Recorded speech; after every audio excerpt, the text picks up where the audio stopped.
Hey guys, so on February 19th, I had my second coffee house. For a second coffee house, I think it went relatively well. In the actual coffee house footage, I will be explaining a little bit more about what a coffee house actually is, because I'm realizing that a lot of my friends don't actually know what goes on in it. Basically, I play the flute and I talk with people. Yeah. Hope you guys enjoy it. Is that right?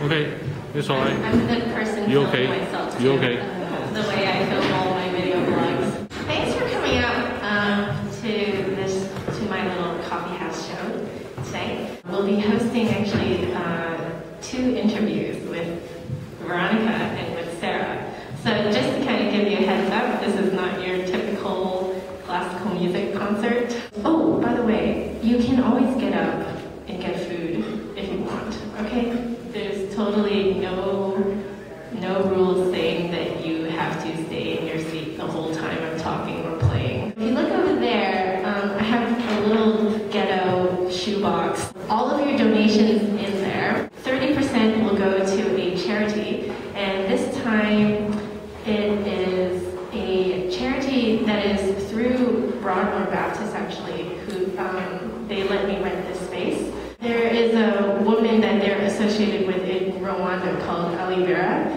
and she always is trying to look for money in order to get girls to go to school in Rwanda in Africa. It's a good cause. The other 70% will go to covering this coffee house. Yes, I am very poor. If I can get Sarah to sit here. Sarah Bowker has been my accompanist for the last, I don't know, 6 years.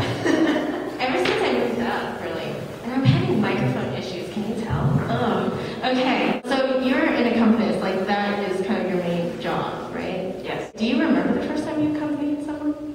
The first time I really seriously learned a piece, coached it, performed it, I was in university, and it was actually with flute. Oh, so she was meant to be with me. So what did that feel like? Do you remember what it felt like the first time you accompanied someone? The very first rehearsal was very strange. It was one of those pieces where there was a lot of push and pull, and I had no idea what it was supposed to sound like. And I was trying to just play my part, and I couldn't figure out where she was. And every now and then we'd line up, but I felt very lost the whole time. And then the second rehearsal was much easier. Oh, great. So it's just sort of, it just came together. So it's just like you just have to push through the first little bit. Worst thing that has ever happened to you in terms of accompaniment? Or what's the funniest, worst, whatever? Usually worse than funny is the same thing to me. Once I went to play someone's exam, and she had forgotten her instrument. Oh. So I'm guessing she passed with flying colors. Well, as usual, we'd arrived early. I was actually quite early because she'd also given me the wrong time. So I was there 45 minutes ahead of time, and I went to Starbucks. Well, at least you weren't 45 minutes late. That's very true. That was better. And I came back in, and she was in the lobby looking sheepish, and she said, "I forgot my instrument. My mom has gone home to get it." And her mom came running in as we were on our way to the elevator to think, well, we should just go near the exam room. The exam room was aware of the situation but couldn't really wait for us too long, and her mom sprinted in, kind of collapsed while throwing this instrument to her as the elevator doors were opening, and then kind of sat in a heap on the floor of the lobby, and all the other parents applauded her efforts. Oh, wow. Wow. I remember you've done recording sessions before, right? So in your experience, I guess from the point of view of an accompanist, what's different about doing a recording session than a live performance? Recording sessions actually, I mean, in a live performance, you do it once and that's it. So you hope for the best. In a recording session, you always have in the back of your mind this knowledge that you can do it again if it's not where you want it to be. So consequently, you also have in the back of your mind this notion that it should somehow get perfect. So there's a lot of music's never perfect. Yeah, in some ways there's a lot more tension in a recording session because you're thinking, don't screw up, I'll have to do it again, I'll have to do it again. And often people wind up putting more pressure on themselves and also doing things many times because they think, I'm sure I could get that, I'm sure I could get that, and something else will go. Yeah. Whereas in a live performance, you just do it. Yeah. And it actually usually turns out quite well. For the live performances, like at least, you know, from working with you with so much, I do notice that you tend to, I guess, like before a performance starts, you tend to kind of talk about, you know, very chill things. Is that a conscious decision at all, or? No. No? I didn't know. She's just a natural pianist. That's just like, because like, seriously, like, working with her is like, she makes you remember that you're human before you play. Like, you're not supposed to be a super flute god, you know? Like, it's quite amazing, yeah. Because I was kind of wondering for a while if that was a conscious decision. No, really? Wow.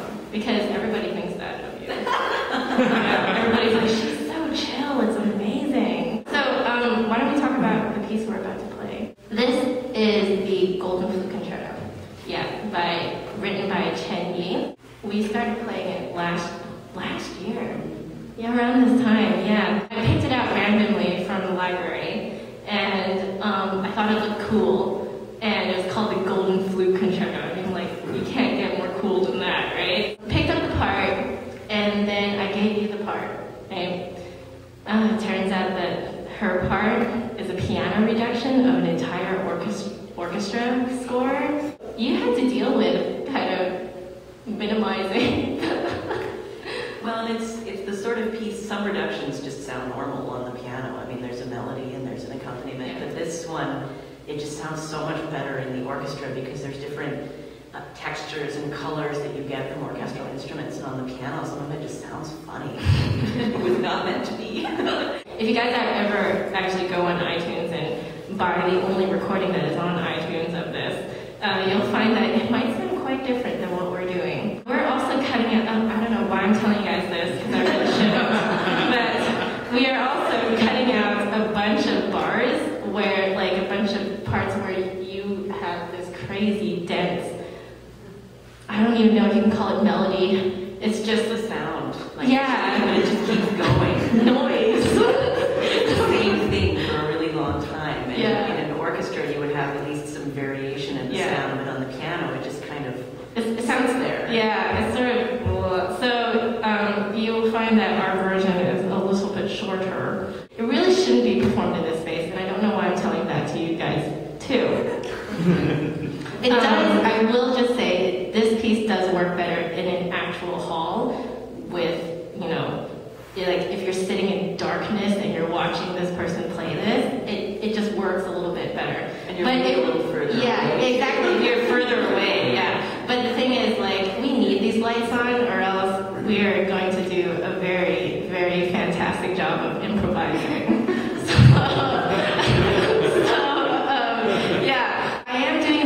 By popular demand. I played this for my third-year recital, and people wanted me to play it again, so we are here playing it again. I hope you guys enjoy it. The Golden Flute Concerto.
the camera shut off very shortly after the point that you just watched. That's it for the first part, and I will see you guys in the next video, which I will put right here.